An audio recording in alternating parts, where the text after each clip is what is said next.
Total mayhem is erupting in Congress as Donald Trump's catastrophic and unlawful war continues to backfire as Donald Trump now trying to surreptitiously evacuate U.S. bases in the Middle East, moving all of the equipment over to Israel while having our troops remain very vulnerable to Iranian strikes in these containerized barracks after Iran has been able to strike the early detection systems, the radar systems, and some of the other interceptor devices as well. Also, the U.S. running low on to having no interceptors at this point, as lots of top military officials are now leaking to the press, but we've been warning about that for months and months and months. Let me show you what was going down on Capitol Hill before Pete Hegseth was set to testify in Congress. Of course, we're covering that as well. You've got MAGA Republican Senator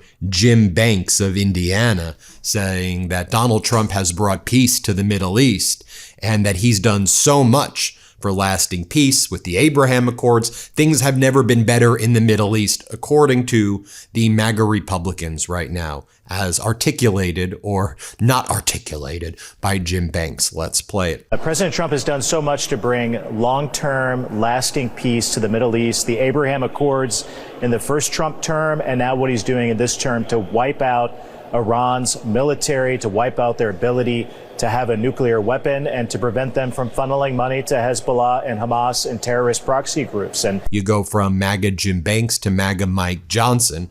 MAGA Mike Johnson was asked by a reporter, all right, we're 5 months in. There have been tons of casualties. We know the death toll now around 18 killed in action. The injuries, I believe, by the way, the fatalities is more.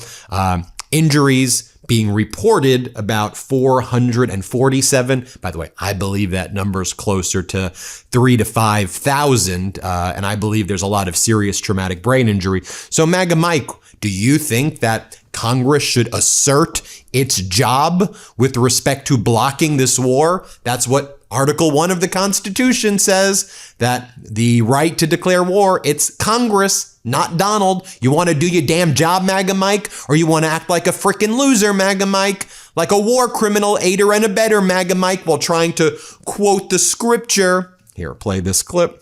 The administration is working very hard. The commander-in-chief and the whole Department of War, they're working very hard to bring this to a resolution. There's a lot of discussions about how that will be done. We're all closely watching those developments, of course. I don't think an AUMF is in order right now. I think we need to bring this to a resolution. Look, I think it's important for all of our international partners, this is my personal view, to have a role in this. I mean, we've got all of our allied nations through NATO. We've got the Arab countries over there, the Gulf states that are in closest proximity to Iran. Iran is now fired on all of its neighbors, and they're turning everybody in the world into an enemy. And I think this is an important moment of history for all of the world community to decide how they want to handle this. It shouldn't just be America's obligation. My view is that everybody needs to play a role. So we'll see how that develops. I think we have to allow the space to do that. And I know that this administration is working around the clock to resolve that in a way so that we don't suffer any more troop losses. This is a great tragedy. It shouldn't happen. But it is a very important objective that I believe we've achieved to ensure that the largest sponsor of state of terrorism does not have a nuclear weapon. That would be a disaster for everybody, and everybody around the world understands that. Now we got to wrap it up. Yes, ma'am. Fourth row. Going to another MAGA Republican, Pete Sessions. I'm very happy with what I'm seeing right now, he said. I'm very happy, he says. This will make Iran want to negotiate with us. We bomb them more, that will make them want to do a deal. Are y'all idiots? I mean, are you really that stupid or that malicious or both? You believe your lesson from the last 5 months, bomb them more, and Iran's going to be like, I'm going to negotiate with them. And also, stop pretending that you've obliterated them. What are you even destroying if you claim that they were totally obliterated 5 months ago? Nothing that these Trump MAGA losers say makes any sense at all because they are liars and they are vile scum. Just getting our troops killed, aiding and abetting genocide. What the hell are these people doing? Here, play this clip. They are now moving forward to hit key rail sites, key sites of traffic. I'm very happy with what I see from a perspective of, instead of just fighting this war, hoping that the Iranians would sooner come to the table or later, we now are going to force this issue. And it is not going to be easy, but we're now going way deeper. A series of at least one B-52 came and delivered what would have been an entire armament from an aircraft carrier in one opportunity. They flew from the United States to do this, so the administration is taking the steps that will be necessary to put a real pinch on the Iranians, and I am very supportive of this. Then you got MAGA Republican Senator Jim Banks right here. He goes, and here's the thing. Mamdani's the problem, okay? We're engaged right now in a major international war, and Israel is our friend. They are the closest friend that we have. As we attack Canada and as we attack everybody else in the world, Israel's our friend right now. And Mamdani is saying that the International Criminal Court issuing a warrant for Netanyahu's arrest is something that should be enforced? No way. Here's what Banks says. Play it. We're engaged in a major international war, and Israel is our ally to take out the bad guys in Iran and make sure that they never have a nuclear weapon, because we know what will happen if they do. And Israel is our cherished ally and an important part of that strategy to accomplish that. So it just goes to show how radical this mayor is, who is the leader of the Democrat Party today. And we can't ignore what he's saying, but we have to recognize that this shows the cancer that has infected the Democrat Party today. More MAGA Mike over here, who's asked, hey, MAGA Mike, do you think this is a good strategy for Donald Trump to spend now until midterms relitigating the 2020 election that he lost? Oh, I didn't hear that he did that at all. I just heard that he said that he wants integrity in the election. You know who the force for no integrity in the election? It's Donald Trump. You want to know, in my opinion, where the election fraud comes from? You, MAGA Mike, your party, Donald Trump, insurrectionist. That's the issue. What are you talking about? Oh, Donald Trump, he's just raised. You thought that national address was normal? Well, actually, if you thought that national address was normal and you believe that that was America at its best, which is what these MAGA say, no wonder you think the war in Iran is going well. However, for people who care about objective facts, for people who go, WTF America, what the hell is going on? By the way, pre-order WTF America right now. It comes out in October. But if you pre-order it now, it's really helpful. So please pre-order right now. Hit the QR code, or we have a link in the description below. But I digress. We care about facts, MAGA Mike, and you are a liar, and a liar that is killing us. Play this clip. If President Trump stopped relitigating the 2020 election and moved on from that once and for all. Well, I didn't hear him in that address say he wasn't relitigating the 2020 election. What he did was, I got a couple notes here, but some of the things that he announced 280,000 non-citizens have been found to be on voter rolls in America. I mean, if that doesn't cry for the passage of the Save America Act into law, I don't know what does. He announced that foreign adversaries have compromised American election data and that our election system is vulnerable to threats. I mean, that should concern every American citizen. This isn't about relitigating 2020. This is about making sure that people have faith in our election system. If you do not have a free and fair election. And then, of course, Steve Scalise, the other top Republican in the House, is like, the Bolsheviks. You know, every American wakes up and you know what they care about? The Bolsheviks are crushing America. The Bolsheviks. The Bolsheviks are doing it.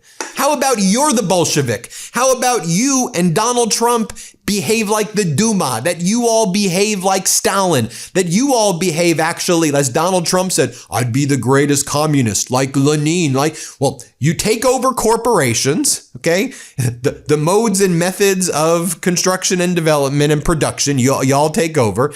Trump, I would just promise everything and never deliver. Yeah, that's what you all do. You promise miracle cures, miracle fixes, most favored nations, healthcare, which you don't deliver, Doge dividend checks. You said healthcare would be available and cheaper than ever, that everything would be affordable, electricity would be half off. Y'all lie about everything. But here, the Bolsheviks, let's play it. Look, the Bolshevik takeover of the Democrat Party is in full swing. And communism is on the ballot this November against freedom. Make no mistake about that. The lines have never been more clear in an election.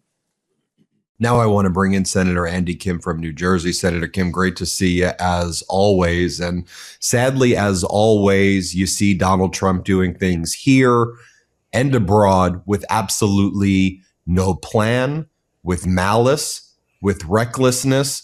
It is causing massive pain and suffering and psychological torture of people here in the United States, with the suffering economy, with healthcare being ripped away, with a government that not only doesn't care, but is affirmatively attacking the people.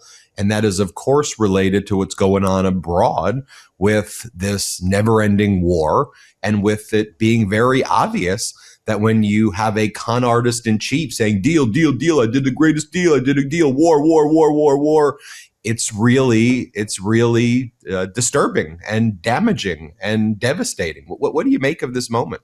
Oh, I mean, this is such a dangerous moment, and I'm just so furious that we're here. I mean, the fact that we are months into this war.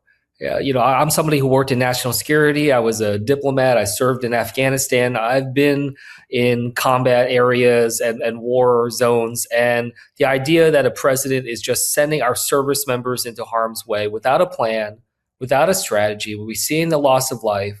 We're seeing the loss of tens of billions of dollars of money from American families' pockets. And for what purpose? I mean, the president is delusional about this war in the same way that he's delusional about the 2020 election that he lost. And we're paying the price for this. And it's just getting worse and worse. So I hope the American people will see this for what it is, which is a strategic failure by a president who is putting his own reputation, his own legacy ahead of being commander-in-chief, and is putting our service members in harm's way with no objectives, no end in sight. And that is the absolute wrong thing to be doing at a time when the American people are begging for relief when it comes to high prices and affordability. Right. And it's shattering everything. It's shattering what's going on here. It's shattering whatever was left of a potential legacy, which I thought really didn't even exist to the, to the first place. And talk about that, though, because of your national intelligence background, the level of, intelligence that would go into making assessments. And it just genuinely seems on a day-to-day basis that Donald Trump posts these things on social media and just it's just kind of winging it. And his North Star tends to be always doing the exact wrong thing. I mean, right now it's let's bomb them more. The lesson from Trump is, you know what we learned for the past 5 months? Bomb more. Then let's announce it on CENTCOM like an episode. Like, we're starting, we're ending. Hey, guys, you want to do a deal now? And meanwhile, our troops are in harm's way. We don't have the THAAD and Patriot interceptors really anymore. Seems to even be able to stop, so what's going on? Yeah, I mean, look, we're immensely exposed right now. Our service members are in harm's way, and we have a president that is just living in a fantasy. I mean, he's delusional about this. And there's no National Security Council anymore in any real way to be able to give real updates about what's happening. We have Secretary Hegseth running around the halls of Congress right now, trying to pretend like this is all part of the plan, that we need to just give them more money to then just throw into the bottomless pit of this new forever war that we seem to be involved in. Meanwhile, Iran is just watching us flailing. We are at such a moment of weakness. And the other thing I want to just contrast this is while the president's launching these new attacks on Iran, he is literally going after some of our closest allies, throwing up a 50% tariff against Canada. I mean, we are so alone as a country right now. He has done his best to be able to burn these bridges, insulting our NATO allies, and then going right back into this war that is raising prices again. Over $75 billion that American families have had to spend more when it came to gas and diesel since the beginning of this war, not to mention the tens of billions of dollars more when it comes to our defense expenditures. I mean, this is costing us a fortune and raising our prices. Meanwhile, he doesn't even want to sign his name on the housing law. Like, good for him. You know what? I didn't even want him to sign that housing law, because then now he can't take any credit for it because he did nothing for it. All he's doing is making things worse. Yeah, and with all of these things that he's doing, we're losing. I mean, we are losing everything he does, and what else would you expect from a lifelong loser? But he's losing. But we could always talk about that, because he loses every day, and it's tough right now to wake up and see the person who's supposed to be in charge putting the entire country through a humiliation ritual. But you made a big announcement earlier today, because as I've always been saying, yes, we need to make sure we oppose this guy and this regime with every inch and with every ounce of energy that we have. But we also have to be saying, well, here's what we're for. So talk to us about, I think an important thing, because when you're seeing and you're speaking to your constituents, and they're talking about the cost of living, they're talking about healthcare, they're talking about what their families are going through. So talk about your announcement. Yeah, absolutely. I mean, top of the list right now, when we see the gutting of Medicaid, the Affordable Care Act, some of the hardest conversations I had are parents worried about what kind of care their kid's going to get. A kid with disabilities, or a kid that needs support for chronic illnesses like asthma and others. What I put forward is a vision for this country that is going to guarantee health care for every child. I call it Medikids. In the same way that we have this pillar of universal care for our seniors, we need it for our children. This is something that would automatically enroll every child born in this country into healthcare, to be able to provide that guarantee. Right now, 4.4 million kids, 4.4 million American kids in this country do not have health insurance. And a staggering 23 million kids are underinsured, which means that their healthcare doesn't meet their needs. I mean, that is outrageous in the richest, most powerful country in the world. And we can do this. We can insure every single child for a fraction of our defense budget. I mean, this is something that is absolutely necessary, needs to fulfill that promise. As we build towards universal care, I think this argument here, focusing on the kids, can really spark the kind of debate and discussion we need in this nation about what we're for, about how we can save people money, and how we can ensure that we're making sure that our children, our most precious children, are protected. So for our listeners and our viewers who are watching this, though, they'll say, great, but with the Republicans and MAGA seem to be focusing more on how do we take taxpayer dollars or increase the debt for never-ending wars and for Donald Trump's vanity projects and ballrooms and whatever the hell he's, wakes up and putting his face on money or whatever it is. What's your message to the people? Because I think people will say, great, Senator Kim is fighting for us. And there are a lot of people, out there, who would join Senator Kim in this effort. But what do we do now when you have this maniac out there saying, you know what? I feel that too. Because he'll say, look, he'll go out and he'll say, look, you have a concrete plan. But Trump will say, look, I've done a most favored nations provision, and everybody's health care right now is 700,000% less than what you was. And people are like, no, it isn't. What are you talking about? Yeah, I mean, look, what we can say about what Trump has done is that because of the Medicaid cuts, there are 2 million fewer kids on Medicaid and CHIP now than there were in January 2025 when he came into office. That's what he's accomplished. 2 million fewer kids. And that's going to add on top of the 4.4 million that we said are uninsured. We're going to continue to see that number skyrocket. But again, as you pointed out, and I agree with you, like, we can't just be talking about what we're against. Yes, I will fight with every tooth and nail against these cuts, as I have been, and I will push for it. But as someone who ran in a midterm election when Trump was in his first term, what I know is you got to show people what you're for. You got to show what that vision is, what that change is. Because I'll be honest, just restoring Medicaid to where it was before Trump came into office again, that's not good enough. Again, there were over 4 million kids without insurance.